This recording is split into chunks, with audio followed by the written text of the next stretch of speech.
Yeah. Making sure you're fresh for the fashion interview. You know what I mean? Gotta look tight. I mean, shit, you dripped out, so. Exactly. Alright. Cool. Line real quick. Ooh. This shit hot.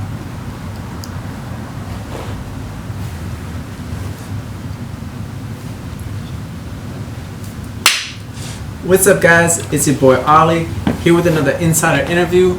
Today I have Charles of Seeworlddd, and we're going to talk a little bit about what he does. And yeah. So what is it that kind of got you like started in like the fashion world, and how are you kind of tied to that? I mean, it just comes naturally. I mean, I was one of those kids that couldn't afford those shoes. I mean, my parents bought me like hand-me-down bootlegs. It could be, I mean, it's already bad enough as bootleg, but hand-me-down bootleg, come on, you feel me? So it just came out from that. I just always wanted to dress fresh. I wanted to come to class, you know what I mean? I wanted to be the opposite of the joke, you feel me? I want to be in front of the joke, as Kanye would say, you feel me? Mm-hmm. So, yeah.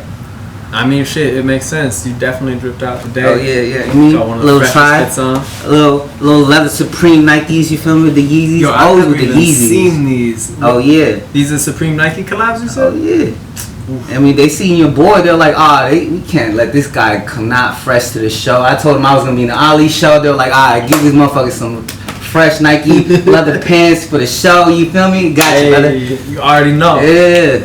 So, just to give him a little like bit of background, Charles here, I originally met him actually at the cookie store here on Melrose. If you're not aware, right now we're recording at the Ethics store, which is also on Melrose. Oh yeah, pull up, you feel me? Yeah. So I work here as the manager, and I'm always on the block, live right up the street. So I was going to get some weed, stop by Cookies, because it's the best fucking dispensary around. Best weed in the world, you feel me? Hey, no cap. And shit, I always seen Charles in there, like he'd be my bud tender, like ringing me up, and I was like, damn, this dude's like super fly. And ended up like, I think I saw you on Instagram or something. Yeah. And we just started a conversation. Connected through the homie HD. Shout out to HD. HD. I mean, little swag lord himself, you feel me? Shout out to the boy. Shit.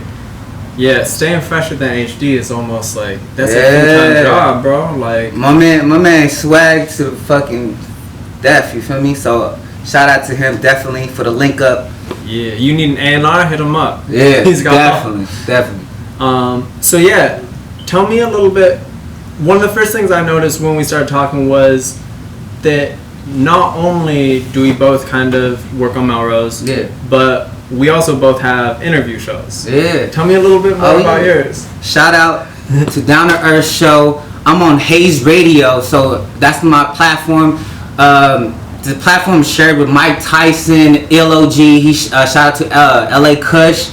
So there's a lot of big names in there. So I'm like, it's a pleasure to be on that type of platforms. You know what I mean? But Down to Earth Show, we smoke weed. We talk about weed, fashion, art, music. I have a lot of artists in there. My last interview, I had a rapper named G the Hooligan. You know what I mean? He was freestyling there crazy. Check that shit out. Down to Earth, at Down to Earth Show Radio on Instagram, you know what I mean? On YouTube. Check that shit out. Down to Earth, you heard it here. Yes, sir. But yeah, no, so how did you kind of like get started doing that? What was your first inspiration to want to like do interview shows? Alright, my man, shout out to Mike Live, right? He has his own show, radio show on Dash Radio. It's one of the biggest radio stations out right now. And he just saw me on the fly, like, I sold him some weed. He was like, this guy is cool. He's mad interesting. Like, what does he do? Like, and I was like, yo, yeah, you can interview me. And when he interviewed me, I freestyled on the show. You can check that out. I had like a minute long freestyle. I was talking about my book that's gonna come out, and it's still gonna come out. It's still trying to works. I don't know if I'm gonna change it into more of a novel, because it came out at first. It was a poetry book.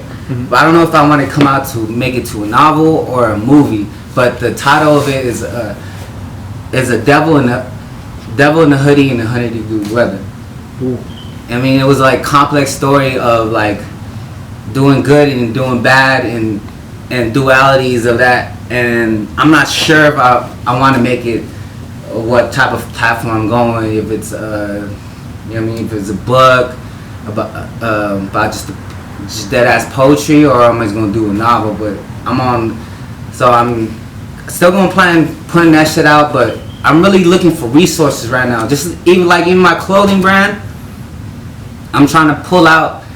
It's all like I already have all my ideas all planned out. Like I never run out of ideas. It's not about running out of ideas. It's more about how am I gonna do it. You know what I mean? I already know what I need to do. It's just more about the resources. Like Kanye said. I hate to go back to Kanye, but like Kanye said, like how. You know what I mean? All these motherfuckers come up to you. I had no one in particular, but a lot of motherfuckers are like, yo, this is how you do it. Why don't you just put your logo on a sweatshirt? I'm like, yo. A lot of people is telling you what to do that never done it before, and I'm like, yo, I don't even know how I'm gonna do it. Like, how you gonna tell me if you don't? Like, two motherfuckers that don't know what to do is like, yo, that's not gonna work. You feel me? But leading the blind. Exactly. So, but going back to it, he just see me, Mike Live see me, interview me. He's like, damn, why don't you go intern for my show? Go so you work out my show. And I was working at a show at Dash Radio, which is big look. I mean, because I was like at a radio show, and this is what I love to do. I want to be in the culture. I mean, sell weed, sell clothes, sell music. That's just what I'm all about. So that was just love right there. Shout out to Mike Live again. So I was entering in the show. I was like, yo, this shit dope. And he just threw that idea out to me. He's like, why don't you just do your own show? Blah, blah, blah. And it just came out naturally. And I was like, all right, fuck it. I should just do my own show. So how long were you interning with him before you started your show? Interned for him like at least like 3-4 months. Uh-huh. You know what I mean? Every week, every show he did, I was, like taking guests. I was co-hosting like a lot of his shows, so I was interviewing too. That's why I kind of learned my shit. But a lot of it, bro, even if he told me, bro, it's a lot of people just trying to learn how to do like podcasts. You come naturally, right? But a lot of people trying to learn this shit. You just gotta be a natural talker. You just know how to talk. Some people just like reading off the shit. I'm like, yo, like my man Mike, like he does everything live. That's how I'm gonna do it, just like how he did it live. Like what? I think it's something with it's like this first try mentality. One of my mentors actually was telling me that even when you're recording music, that first take, there's something so beautiful about it.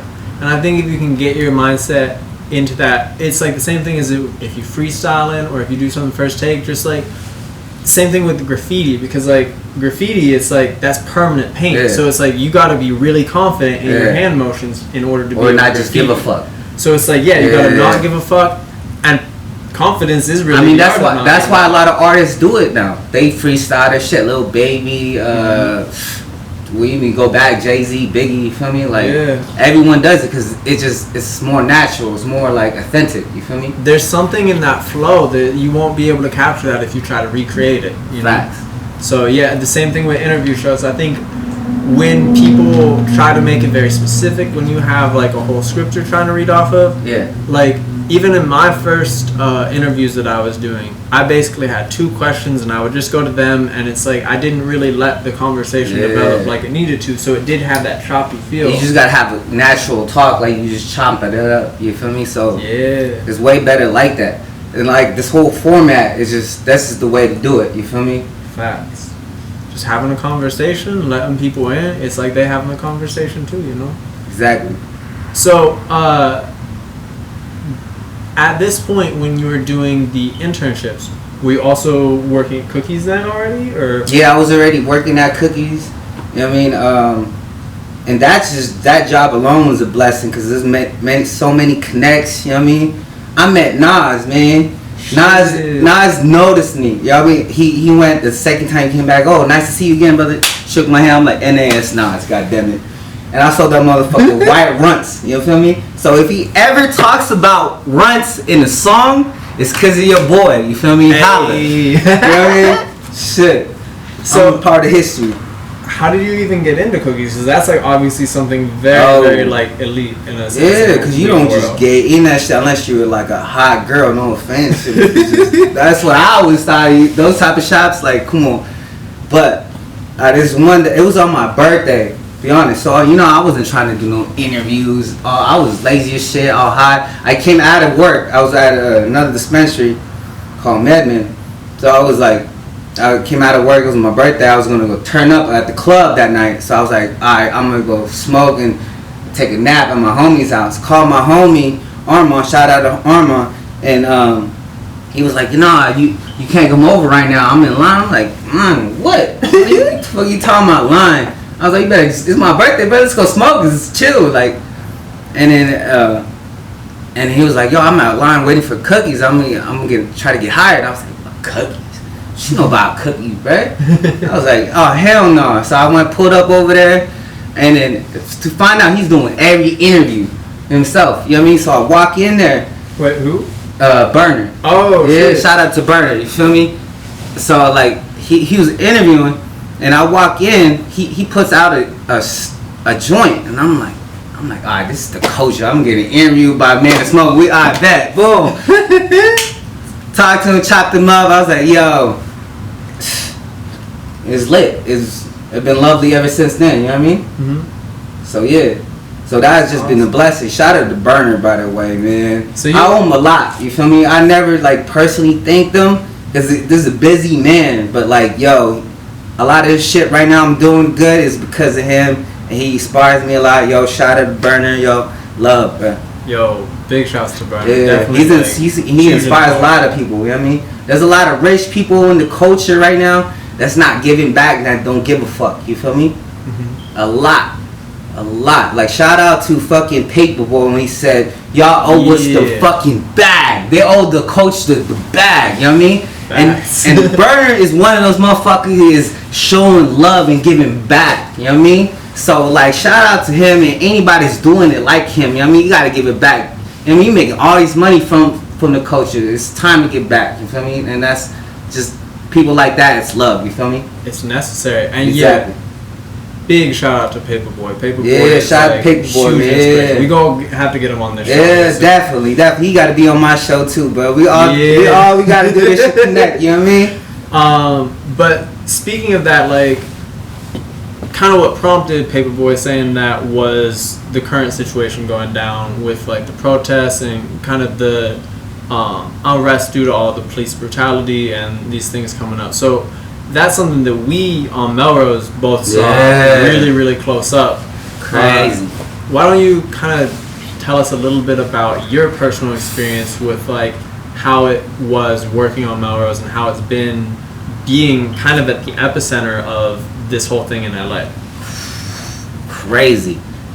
First of all, Corona shit was fucking popping off. So and like you still had to work through that. Yeah, I had to work through that, like, and seeing like hundreds of motherfuckers a day. I felt like I was really essential, like I was a fucking nurse or something. You feel me? Shout out to all the nurses. Yeah, they needed us. You know what I mean? Mental health is important just as physical. You feel me? So to me it was just crazy because everyone was already boiled up. I think everyone was already boiled up. Everyone was stuck inside. So when this protest happened, it just excited everybody. People was mad. People had no jobs. This is worse than the fucking depression. You feel me? Like, answers need to be answered. You know what I mean? A lot of these questions, a lot of these protested questions is important questions that need to be answered. And being in the epicenter of Melrose and everything popping, bro, it was just crazy. Because I knew something was going to go crazy, like looting shit, but I was like, yo, they're not gonna take cookies, you know what I mean? We're for the coach, they can't do that to us. But hey, it's bigger than us. You know what I mean? It's bigger than cookies.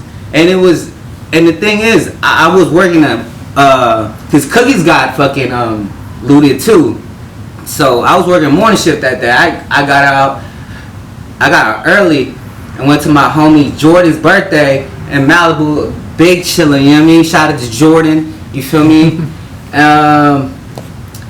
But I remember hearing from my coworkers, they told my managers and everybody that y'all should close everything, put everything thing. But I guess like they're like so confident. You know what I mean? It was just they didn't know what was gonna happen. You know what I mean? Shit just happened. Was the store closed when it was closed? It happened supposedly like 10-15 minutes after like the workers left. Yeah.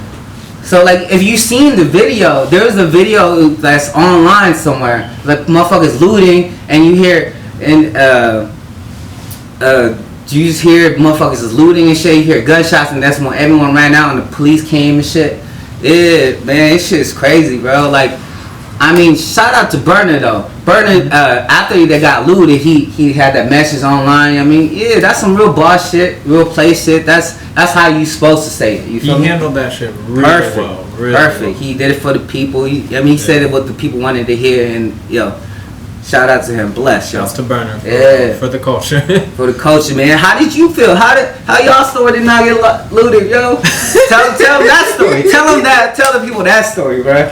Cool. So I'm over here. I think literally, we had just opened up the store for the second day since coronavirus because we weren't essential. So we weren't open the whole time. So we just opened the store back up for the second day, and the landlord was actually coming around to like talk with each of the store owners about like rent and stuff because obviously coronavirus, everyone was closed. So she was gonna work some stuff out with us. And as she was talking to the different business owners, all of a sudden she comes over to the store and she's like, everyone needs to close up because I guess the protesters were down on like Fairfax, and she's like the police just started tear gassing people and they're pushing them this way, and so they're like, we need to close up. So I was like, oh fuck. So like closed everything up super quick, got out of here and went home, which is, my house is literally like 2 blocks up from here, so it's like not very far when you talk about like protesters and stuff coming through. And so I could hear all the shit pretty much like from my house. And I remember watching the news because you could hear everything, but I had no idea what was going on. So I was like, I need to watch. Like, I never watched the news, but I was like, I need to make sure. It's depressing, like, fuck the news. I'm staying safe right now, you know? So I watched the news, and literally within a few hours of me leaving the store, this building that we're in was on fire. And like, it's so, like, I am mind blown by the fact that when I came in the next morning to check in on it, there was no smell of smoke. The window was perfectly fine. Nothing was touched. Our store was perfectly immaculate and fine. Tell them why though. So the morning that all this was going on, like obviously everyone was protesting. Like I really didn't even want to be at work. Like my boss told me to come in, and I'm like, I feel like this is mad disrespectful. Like people out here protesting and shit. Like we're trying to make money. Like, but I was like, fine. Like I'm at work. I'm gonna do what I can. And so my homie Montel, who I actually just now hired, he came in to like see if we were hiring, and I was like, yeah, sure. Like, and I asked him, I was like, yo, I was thinking about putting up some signs and stuff in the window. Like, do you think that would be a good idea, or do you think it would look like scummy? Like, we're just trying to use the movement to make more money. It's like, no, like, I mean, use your platform like anything you have. Exactly. So I was like, let's go. So shouts out to Montel for like definitely giving me the confidence to go make that happen. Yo, shout out to boy. I made up a little sign, said Black Lives Matter, a little like Justice for George Floyd sign, put those shits up in the window. And it was funny because I sent that live stream to my mom of what was happening on the news, and she was watching it. She said that she saw in the news that one of the news reporters was like going through to each of the stores and noticed how ours was not touched at all. She's like, then pointed out the sign. She's like, I wonder if that was why. It's probably a big reason why. You know what I mean? Shit. I called up my boss because I hadn't asked his permission for any of this. I did this like all on my own. I called him up the next day. I was like, hey, I'm gonna need a raise. Facts. Hey, give your man a raise, yo. Yo, come on, Alex. You know, I said, and he for the people. He did something for the people that worked out for your benefit. So, man, give this man a raise, yo. Hey, you already know. You feel me? But so now, obviously, that was kind of the result of things. That's the symptoms. But what's going on in our country is like a big thing, and it's been going on for so long, and people are definitely really just like not about it anymore. And we definitely do need reform. What is it that, like, do you have any ideas of like what your plans are to like do your part, and like how can other people maybe get more involved from your perspective? From my perspective, I can never be a leader or a voice for the movement because I think that's for them, and just for me as an Asian, I could empower my Asian people to be more sympathetic to the culture that we love so much. You feel me? And like you see the whole George Floyd shit. R.I.P. By the way, there was an Asian man, a police officer that was there, and you look around the block, it was all different ethnicities, restaurants. So guess who called the cops on that dude, yo? It was us. It was us colored people. We did that shit to ourselves. And then to me, I just think we need to bring some type of unity. You know what I mean? Even in the Asian community, a lot of Asians hate each other. Some Asians are dark skins, and blah blah blah. And I just think that's just unnecessary, and you can't let them win. They want us to be separated, you know what I mean? We just gotta be unified, you feel me? You gotta be stronger than that, you feel me?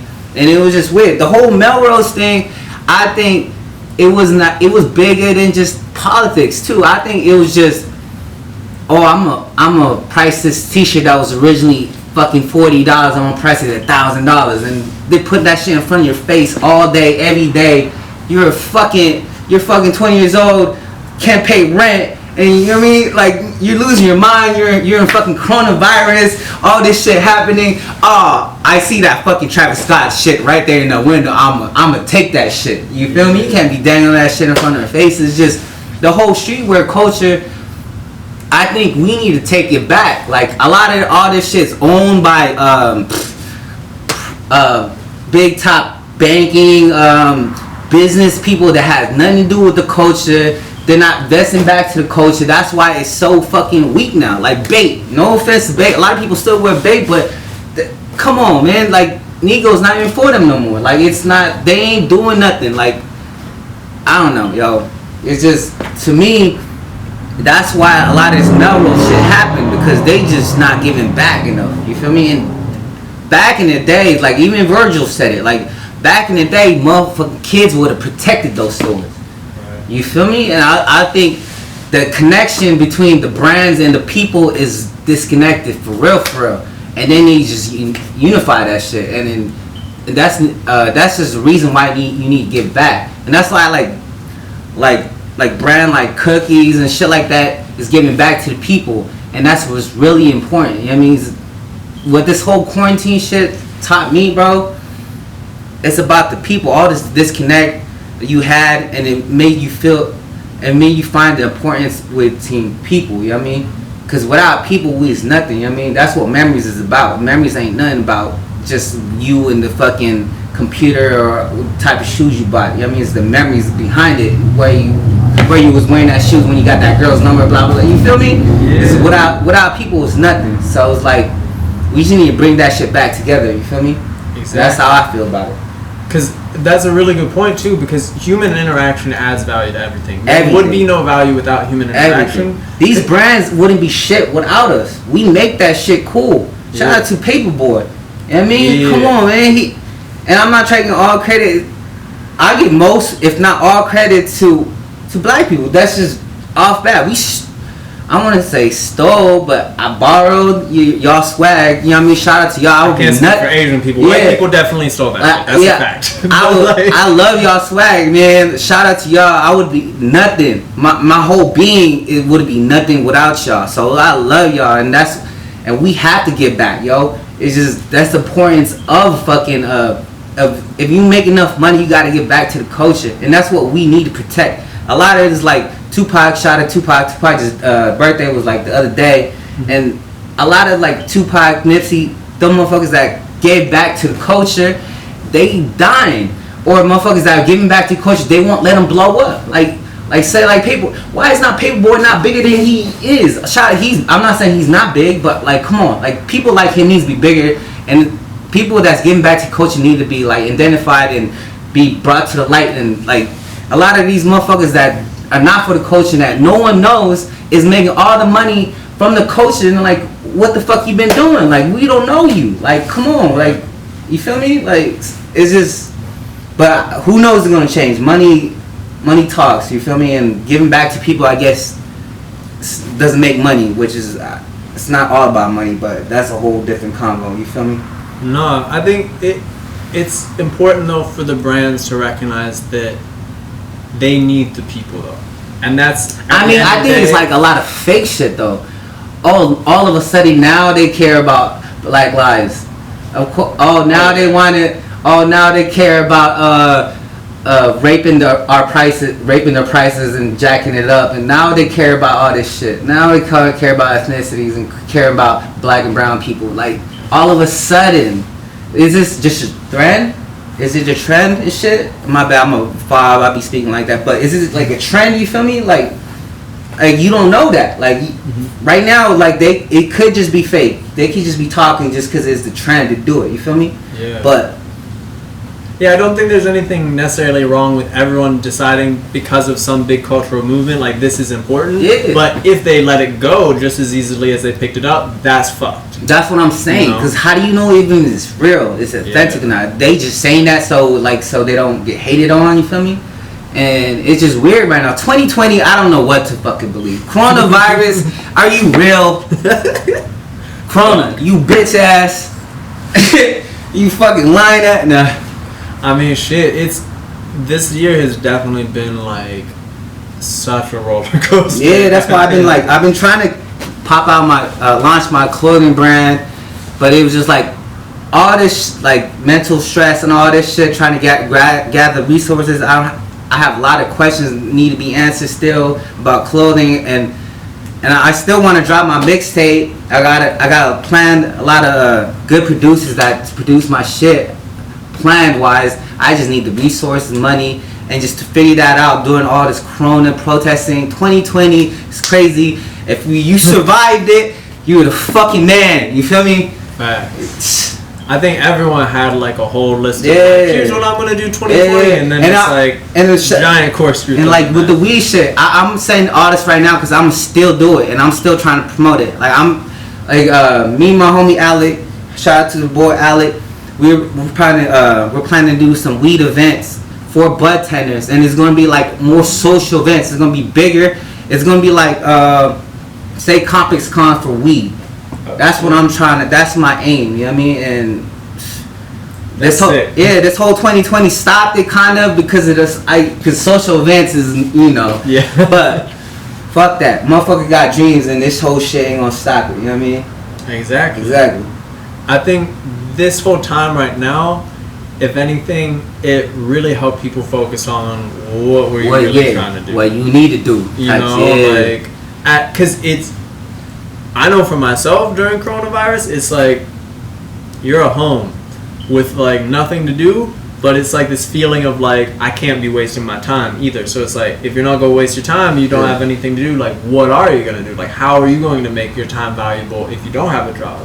Yeah. And I think that that's something that a lot of people hadn't looked at before. And so it's like, for me, it was an amazing opportunity to be able to practice all these things that I wanted to do. Me, it to be honest, bro, it killed my spirit. Because I'm a people person. I need to be out and about, doing shit, nightlife, you feel me? Like, that shit kind of killed my spirit. That shit brought it back to the importance of people. And I think that's just whole control. They wanted to separate us. The whole covering your face and hiding your smile.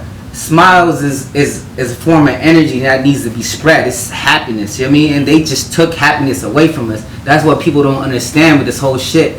It's people ain't gonna die. If this shit was that serious, we would be all dead. We out here protesting, all of us, you feel me? It's just, to me, it was just form control. And I don't have complex answers, I got human answers.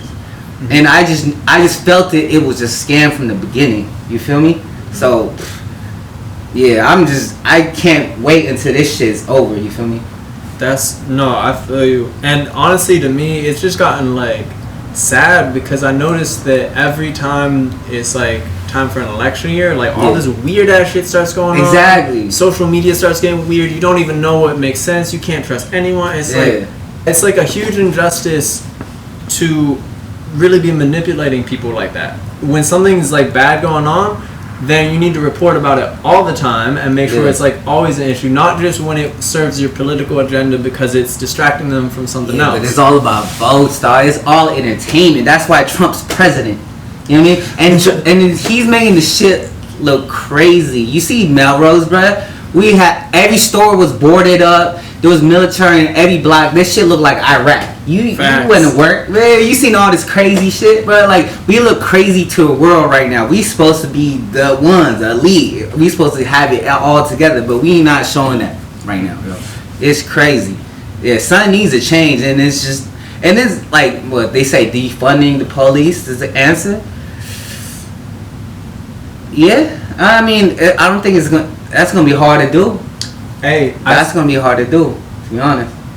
It can happen though, because like honestly, my family, they live in Ukraine. Okay. And over there in Kyiv, a couple years ago, there was like a huge uprising. Like the police were literally like gunning down their own people in the main square. Like it was a standoff between citizens and the police, in which the police were shooting at people. Like, and it was like a war inside their thing. And so it was like a huge deal. Eventually, their response to it was they fired every single police officer in all of like the main city, Kyiv, and like completely got rid of all of them and replaced them with a whole new police force that was trained in Europe. That was like way more chill. They like replaced their like really military like looking uniforms with more like civilian looking stuff.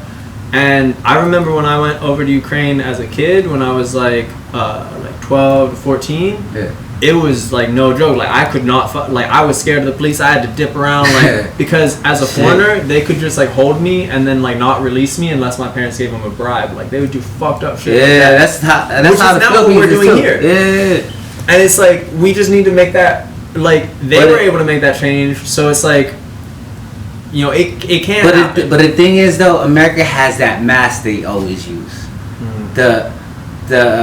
We're the liberty. We technically America could be a perfect country, law wise, but then the laws are mishandled and you know what I mean, and broken.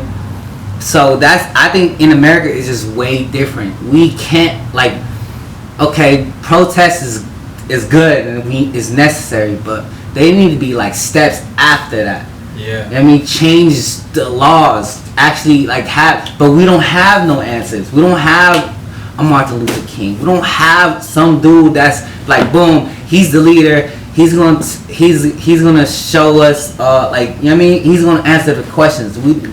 There's too much questions that need to be answered, and it's just and then how?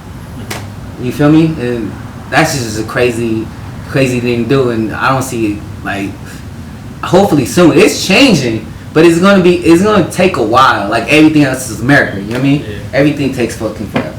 Hey, changes go come though. You said it yourself. Like Facts. It's coming. Yeah. And I think the important thing through all of this to remember is like the protests, all the stuff on the media, all of that is like big picture stuff, which can have really big effects and it can change trends. So like all this is obviously, like you were saying, starting the trend where like a lot more companies are paying attention to these things now. Yeah. But trends, you don't know how long those are going to last. Yeah. So it's like the results of some of these bigger picture things that we're doing, they're great, but they might not last forever. But the thing that we do, each of us individually have control over that will last a lot longer is our personal interactions with each human being that we come in contact with.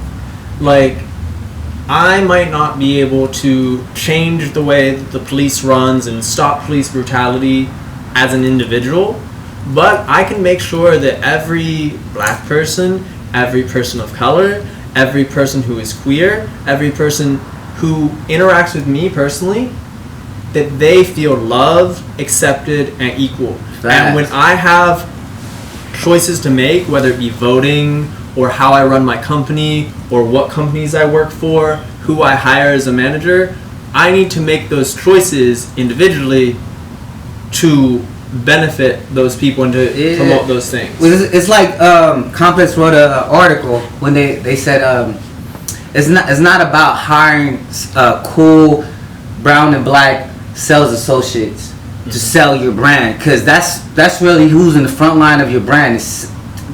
That's who's selling it to the people, and that's making sure your brand is fucking making money, is those sales associates. You know what I mean? It's not just about just hiring them associates. It's about putting them in the position of power to actually have a word. You feel me? Right. And because they are the culture, so they're gonna know about the culture, of course. And it's gonna improve your sales because they're selling to the culture that they know about so well. That's really them. You feel me? So it's giving back to the power. Like, you know what I mean? It's giving back in the end of the day. And what I like about, like, shout out to Cookies again. They always give back to the culture. So it's like love. More companies like that needs to give back. You feel me? Facts. We need more managers and CEOs and shit. Yeah, like Nike. Come on. Like, all right. What's person of color from Nike? I know LeBron James made $100 million from them, but like, well, like, you know what I mean? I don't know. Yeah. They just need more people of color in Nike, everything, Supreme, everything. But at the end of the day, we don't own Nike, we don't own Supreme, we don't do any of that shit. I love Nike. We're starting our own things though, you know what I mean? and we gonna make sure that in our own things that we uphold those values that Facts. we believe, and we go start this new generation. So if Nike, if you ain't gonna do this, if Supreme, you ain't gonna do this, We just gotta make our own Nike. You gonna be buying our shit next. But they gotta watch out. Because once the culture gets mad and we decide that we don't want to rock their shit no more, that's over for them. And then they gotta realize it now. Like, they better start giving these motherfuckers some jobs. Because if we make another Nike, if this culture makes another Nike, Nike is done. Bro, it's gonna be it's that fast, yo. It's Kanye is already making it seem like, you don't need to wear Nikes to be fresh anymore. Like, come on, like. They better wise up ASAP. You feel me? That's a fact. Soon everyone just gonna be rocking paperboy shit. With a money bag right there. Money bags everywhere, baby. Yes, sir. Shit, I should have some money bags off this interview. I got a couple. Shout out to Paperboy. Yeah. You feel me? SF Bay Area. That's where a lot of the swag come from. I mean, shout out to SF Bay Area, San Jose, Oakland. That's where you're from too, right? Yeah, San Jose, Bay Area. You feel me? Hey, see, swag comes from San Francisco, baby. Yes, sir. That's where the style starts. Well, shit. Thank you so much, Charles, for being here with me today. We talked on some real important things, and I just had to be done, sharing it. Yeah. For the culture. Hey, shout out to Supreme for making these special leather pants for my interview. You feel me? Yeah. It's love, brother. Yeah. I mean, shit. They still look fly, you know. Yeah. You go get it. You go get back to the culture eventually. For now, you making that fly shit. We still rocking you know, with fuck all this shit. I got a blunt rolled up. Let's go. Alright.